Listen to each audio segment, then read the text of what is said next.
नमस्कार, मैं प्रकाश चंद्र और आप देख रहे हैं बेखौफ आवाज़। आपको बता दें कि अभी अभी भारत में एक बहुत ही बड़ा भयानक घटना घटा है पहलगाम में। वहाँ पे जाति और धर्म पूछकर हत्या की गई है। इसी पे बात करने के लिए अभी हम पहुँचे हैं पटना के आलमगंज इलाके में। यह मुस्लिम बाहुल्य इलाका है और यहाँ पे हमारे बहुत सारे मुस्लिम भाई रहते हैं। तो हम जो पहलगाम में इतना बड़ा हादसा हुआ है उस पर अपने मुसलमान भाइयों की राय जानने का प्रयास करेंगे और जानेंगे कि इस जो घटना हुआ है, ये कृत्य हुआ है, उसको वह किस नज़र से देखते हैं। क्या नाम हुआ आपका? एमडी फिरोज। जो पहलगाम में इतना बड़ा हादसा हुआ है, धर्म पूछकर हत्या की गई है, उसके बारे में क्या बोलना चाहेंगे? क्या बोला जाए, जो भी हो रहा है अन्याय हो रहा है। अन्याय हो रहा है। क्या नाम हुआ सर आपका? मोहम्मद शहजाद। सर, ये जो पहलगाम में इतना बड़ा हादसा हुआ है उसको किस तरीके से देखते हैं? धर्म पूछ के हत्या की गई है, बहुत बेरहमी से हत्या की गई है, क्या कहिएगा? देखिए, पहलगाम हादसा एक हिंदुस्तान के लिए बहुत बड़ा हादसा है। ये बात आप जान लीजिए। जिस तरह से कश्मीर के अंदर में पहलगाम में जिस तरह से लोगों की हत्या की गई, निर्मम हत्या की गई और धर्म पूछ करके की गई, ये कहीं ना कहीं एक बड़ा षड्यंत्र समझ लीजिए कि यह देश के अंदर में हो रहा है, जो एक ख़ास पार्टिकुलर कौम को बदनाम करने की कोशिश की जा रही है। आप पहलगाम के अंदर में ये भी देखें कि वहाँ पर कुछ लोगों ने, खास के वहाँ के कश्मीरियों ने, जो लोग जिनको चोटें लगी है, जिनको हल्की फुल्की चोट लगी, वो लेकर लगातार अपने पीठ पर दौड़ रहे हैं, हॉस्पिटल की ओर उसको दौड़ रहे हैं और बहुत से लोगों को उन लोगों ने बचाया है। तो ऐसा नहीं है वहाँ पे कश्मीरी लोगों ने इसकी हत्या नहीं की है। ये एक बहुत बड़ा षड्यंत्र है। कश्मीर को इस तरह से वहाँ पे छोड़ दिया गया 370 हटाने के बाद। जैसे कि अमित शाह गृह मंत्री ने सोचा कि कश्मीर बिल्कुल शांत हो गया, शांत नहीं हुआ है। ये आप समझ लीजिए,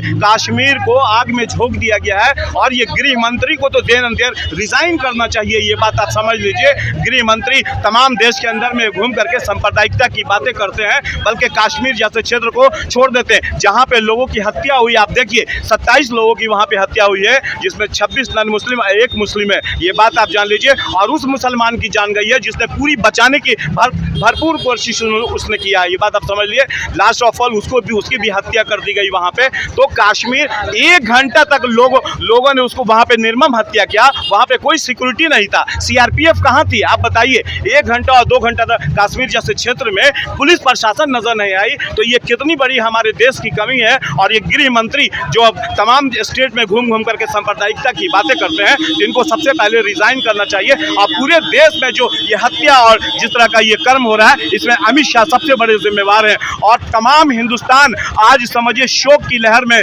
तमाम कश्मीर के अंदर में सारी जनता वहां पर शोक में है। ये हत्या जो है बड़ी हत्या है हमारे देश के अंदर में। और इसमें मीडिया और तमाम पॉलिटिकल लोगों को यहाँ पे कॉमनल इशू नहीं बनाना चाहिए। इससे हमारे देश के मुल्क का जो नज़दीक पाकिस्तान, बांग्लादेश है, इसका फ़ायदा उठाएगा।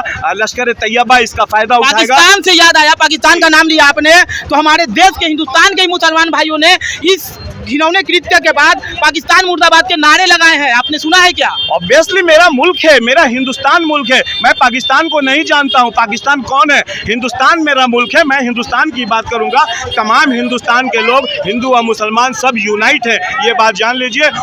और आने वाले समय में आप देखेंगे ये यहाँ के पॉलिटिकल लोगों को हिंदू मुस्लिम नहीं करना चाहिए। और तमाम मीडिया कर्मी से भी मेरा रिक्वेस्ट है कि आप हिंदू मुसलमान ना करें। इससे पहले भी वहाँ पे 2000 सन में वहाँ पे निर्मम 30 आदमियों की हत्या हुई थी। जो हत्या, उसका भी जांच नहीं हुआ। तो मजबूती से इसकी जांच करनी जरूरी है। अभी वक्फ बोर्ड का भी मैटर बहुत बड़ा मतलब मुद्दा बना हुआ है। क्या लेते हैं वक्फ बोर्ड को? जो फैसला हुआ है, जदयू पे बिहार के मुसलमान बहुत भरोसा करते थे और जदयू भी कहीं ना कहीं मुसलमानों का सपोर्ट करते दिख रही थी। जदयू को मुसलमानों का सपोर्ट मिलते दिख रहा था, लेकिन ऐसे में जदयू ने वक्फ बिल का समर्थन कर दिया। अंततः क्या कहिएगा इस पर? देखिए, वक्फ बोर्ड का जो मामला है, ये पर्सनल मुसलमानों का मैटर था, लेकिन ये तमाम पॉलिटिकल पार्टियों ने इस वक्फ बोर्ड को एक अलग इशू बना दिया। ये किसी की खास प्रॉपर्टी थी और इसको भारतीय जनता पार्टी और सहयोगी जनता दल यूनाइटेड नीतीश कुमार ने जिस तरह का कर्मकांड किया है, आप देखेंगे 2025 में ये माननीय नीतीश कुमार का बिहार से सफाया होने वाला है। तमाम बिहार की जनता उनसे निराश हो चुकी है। वो बिहार के डेवलपमेंट को छोड़ चुके हैं और बिहार के सांप्रदायिक कामों में वो भी लीन हो चुके हैं। ये बात आप जान लीजिए। आप देख सकते हैं कि यहाँ पे किस प्रकार का भीड़ जुटा है। इसीलिए हम थोड़ा सा आगे बढ़ेंगे और आगे बढ़ के बात करते हैं। थोड़ा सा मुद्दा इतना बड़ा है कि हमारे देश के मुसलमान इस मुद्दे पे बहुत गरमाए हुए हैं, खास करके पहलगाम मुद्दे पे और वक्फ बोर्ड पे भी हमारे देश के मुसलमान कहीं ना कहीं खुश नजर नहीं आ रहे हैं। उनका कहना है कि सरकार ने जो किया है वो बहुत ही गलत काम किया है और इससे वो खुश नहीं नजर आ रहे हैं। और यहाँ पे आप देख सकते हैं कि किस प्रकार से भीड़ जुट चुका है, कि सड़कें जाम हो चुकी है। बेखौफ आवाज से जुड़ने के लिए कितने ज़्यादा मुसलमान भाई अभी यहाँ पे एकत्र हो चुके थे कि बहुत ज़्यादा भीड़ जुट चुकी थी। नाम हुआ आपका? ईशान नाम हुआ मेरा। जो अभी कश्मीर में पहलगाम में इतना बड़ा आतंकी हमला हुआ है, मजहब पूछ के हत्या की गई है, कैसे लेते हैं? इस बात पे बिलीव नहीं कर सकते मज़हब पूछ के वो होगा। मजहब पूछ के नहीं हुआ है। हाँ, अभी तो हर जगह यही मैटर चल रहा है कि मजहब पहले पूछा गया और फिर उनकी हत्या की गई। पब्लिक भी तो अनभक्त हो गया ना, कुछ भी बोल लेता है। ये भी तो सोचिए आप। मतलब आप बोलने से बच रहे हैं? काहे बोलने से बचेंगे क्या? पब्लिक अनभक्त हो या कुछ भी बोल लेता है। आप अभी इंस्टाग्राम पे मैंने सुबह में देखा कि फोटो डाला हुआ एक लड़की बैठी हुई है बॉडी के साथ जी, उसका वीडियो देख रहे अभी ट्रेंड चल रहा है कि भाई हम तो जिंदा हैं, मरे कहाँ हैं। फोटो डाल के आप लोग वायरल कर दे कि हम मर चुके हैं। सर क्या कहिएगा, अभी जो 2025 में चुनाव होने वाला है उसमें बहुत सारी पार्टियां हैं, जदयू भी है, आरजेडी भी है, और ये दोनों खास करके जदयू और आरजेडी मुस्लिम वोट पे आज तक राज करते आई है, और 2025 में क्या ये समर्थन मिलने वाला है उन लोगों को? देखिए, बिहार की जो स्थिति है लगातार 30-35 साल से आरजेडी और जनता दल यूनाइटेड ने जिस तरह से तमाम बिहार के लोगों का इस्तेमाल किया है, बिहार डेवलपमेंट बिल्कुल नहीं हो सका है, ना प्लान यहाँ पे रुका है, ना कोई रोज़गार है। हालात बहुत ख़राब है बिहार की, ये बात जान लीजिए। इसलिए तमाम जनता इन पार्टियों से अब थक चुकी है, और ख़ास करके मुसलमान जिस तरह से आरजेडी और जनता दल यू को वोट दे करके लगातार सरकार बनाते रहे, अब मुसलमान इन पर भरोसा बिल्कुल नहीं करता है। एक नई पार्टी का उदय होगा बिहार के अंदर में, आप देखेंगे। और ये खास कर जो नीतीश कुमार जो भारतीय जनता पार्टी के आगोश में जाकर के समा गए हैं, और जिस तरह से उनको समर्थन दिए हैं, और जिस तरह से वो तरह तरह का तमाम हिंदुस्तान के अंदर कानून बना रहे हैं, चाहे वह वोट का कानून हो, एनआरसी हो, सीए हो, ट्रिपल तलाक हो, आप लगातार देखिए 370 हो, ऐसे कानून को बनाया है लगातार हिंदुस्तान के अंदर में, जिससे हिंदुस्तान में लगातार फिरका परस्ती हुआ है, लगातार सांप्रदायिकता फैलता गया है। ये बात आप जान लीजिए। तो इस समय 2025 में जो विधानसभा का इलेक्शन बिहार के अंदर में होने जा रहा है, तमाम ये नीतीश कुमार का तो बिल्कुल सफाया हो जाएगा। आप देखेंगे वो कहीं पे टिकेंगे नहीं। जहां तक वक्फ बोर्ड की बात है, जमा खान जी को एक रैली में मुसलमान भाइयों ने विरोध किया था कि उन्होंने वक्फ बोर्ड का मतलब विरोध नहीं किया, क्या कहिएगा? वक्फ बोर्ड का विरोध की बात नहीं है। कैमूर जिला से जहाँ पे जमा खान इलेक्शन से जीते हैं, वहाँ पे आप समझिए बहुजन समाजवादी पार्टी के टिकट से वो इलेक्शन जीते, और उसमें अलायंस AIMM पार्टी थी।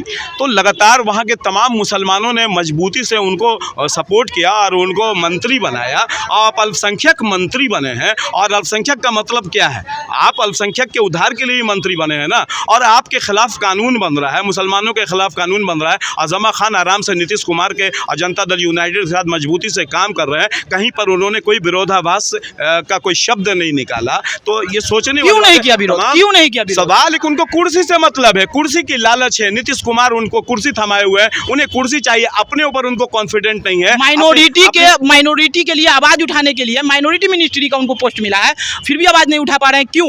यही तो अफसोस है, जनता इसी से तो आक्रोशित है। आप देखिए कैमूर में जिस तरह से उनका विरोध किया गया, उनके झंडा को नोच दिया गया, और तमाम उनको गाड़ी लेकर के भागना पड़ा। और हालात ऐसे है कि इस बार कैमूर जिला से समझिए जमा खान जीतने वाले नहीं है। तमाम जनता वहाँ पे आक्रोशित है, काफ़ी आक्रोश में, ये बात जान लीजिए। और जमा खान क्या, तमाम जनता दल यूनाइटेड के जो भी लीडर हैं, चाहे मुस्लिम नॉन मुस्लिम जो भी लीडर है, इस बार वो जीतने वाले नहीं है। तमाम जनता यहाँ से परेशान हो चुकी है जनता दल यूनाइटेड के हालात से। वो लगातार भारतीय जनता पार्टी और कभी आरजेडी के साथ लगातार सरकार बनाते हैं, और तमाम बिहार के लोगों को बेवकूफ़ बनाते हैं। बिहार का कोई उद्धार वो नहीं करते हैं। हालात ये कि नीतीश कुमार के पास 5 मिनट समय नहीं है कि BPSC लेवल का मैटर जब पटना के अंदर हुआ, तो वो 5 मिनट अपने स्टूडेंट्स को नहीं दे पाए, बल्कि दौड़ा करके प्रशासन पुलिस पदाधिकारी ने उन्हें मारा। ये बात जान लीजिए। तो हालात बिहार के बहुत ख़राब हैं, कोई डेवलपमेंट नहीं है, कोई रोज़गार नहीं है यहाँ पे। बस ये लोग सिर्फ सरकार बनाने के चक्कर में कभी उसका समर्थन लेते हैं, कभी उसका समर्थन समर्थन लेते हैं। तो जमा खान हो या खालिद अनवर हो या तमाम मुस्लिम रहनुमा भी जो जनता दल यूनाइटेड में, ये सब इस बार हारेंगे। मुसलमान सबको वोट करता है, ऐसा नहीं है मुसलमान, लेकिन सवाल है कि वो खड़े नहीं उतरते हैं, तो मुसलमान एक ऑप्शन ढूंढता है। अगर ऑप्शन फिर बिहार की धरती पे कोई दूसरी पार्टी नजर आएगी तो उसको हम लोग देखेंगे मजबूती से। दूसरी पार्टी बोल रहे हैं, आखिरकार कौन सी दूसरी पार्टी, किसके बारे में मतलब मुसलमान मन बना चुके हैं कि 2025 में लाना है सरकार में? देखिए, सवाल है कि जनता दल यूनाइटेड को तो अब अल्पसंख्यक का वोट नहीं पड़ने का है, ये बात आप जान लीजिए। अभी यहाँ पे पार्टी एक आरजेडी है जो लगातार 35 साल से मुसलमानों का वोट ली, लेकिन मुसलमानों को दड़ी बिछाने के अलावा उसने कुछ भी नहीं किया है। लगातार मुसलमानों का इस्तेमाल किया है। आप अगर मुसलमानों को अगर वो सही जगह पे देते तो आज मुसलमान का भी बिहार में पॉलिटिक्स मजबूत होता, एक पॉलिटिकल बेहतर स्टैंड होता। इसलिए हालात अभी बहुत ख़राब है। एक पार्टी बिहार के अंदर में जन स्वराज जैसी पार्टी बिहार के अंदर में उभर रही है, जो मुसलमानों के हित की बात कर रही है, मुसलमानों को बेहतर और उसके हक हुकूक की बात कर रही है। तो तमाम बिहार के लोग उनको देख रहे हैं, उनको परख रहे हैं और इलेक्शंस के नज़दीक तक उनको समझेंगे। अगर वो बेहतर मुसलमान के हक हुकूक की बात करेंगे तो मुसलमान उनको वोट करेंगे। कहीं ना कहीं अभी प्रशांत किशोर जी ये बिहार के मुद्दों पे कम तेजस्वी यादव, नीतीश कुमार, मोदी जी, इन सब पे सवाल उठाते ज़्यादा दिखे गए हैं। नहीं, देखिए, उनका तो मैनिफेस्टो ही डेवलपमेंट है। समझ लीजिए, बिहार के बेरोजगारी को ख़त्म करना है, डेवलपमेंट, बिहार के प्लान को रोकना है, बिहार की स्थिति को बेहतर करना है। सवाल है कि वो दिखा रहे हैं कि आरजेडी ने किस तरह से तमाम पार्टियों का इस्तेमाल किया, जनता दल यूनाइटेड ने किस तरह से तमाम लोगों का इस्तेमाल किया। तो आज बिहार 35-40 साल में भी पूरे हिंदुस्तान में सबसे पिछड़ा स्टेट है, ये बात आप समझ लीजिए। तो सवाल है कि आवाम उन्हें वोट क्यों करती है? बिहार के बेहतर स्थिति के लिए करती है, और आप कुछ कर ही नहीं रहे। तो ऑब्वियसली है कि तमाम जनता एक नई पार्टी की खोज में है, एक नए लोग की खोज में है। अगर उन्हें बेहतर विकल्प मिलेगा तो 2025 में आप देखेंगे बिहार का नक्शा एक अलग नक्शा होगा। अब वो कहावत तो आपने सुनी होगी कि हाल देख के दिमाग का पता चलता है, ठीक उसी प्रकार अभी यहाँ पे बात करने से यही पता चला है कि कहीं ना कहीं बिहार के मुसलमान जन सुराज में अपना भविष्य देख रहे हैं, और देख रहे हैं कि कहीं ना कहीं 2025 में जन सुराज की सरकार बनेगी और प्रशांत किशोर जी सरकार बनाएंगे। खैर, जो होगा वो तो पता चलेगा 2025 में, नवंबर में उम्मीद है कि चुनाव हो जाएगा। तो देखते हैं कि आखिरकार किसकी सरकार बनती है 2025 में, जदयू वापस आती है या फिर आरजेडी आती है या फिर नई पार्टी जन सुराज आती है। आप बने रहे हमारे साथ, देखते रहें बेखौफ आवाज़। धन्यवाद।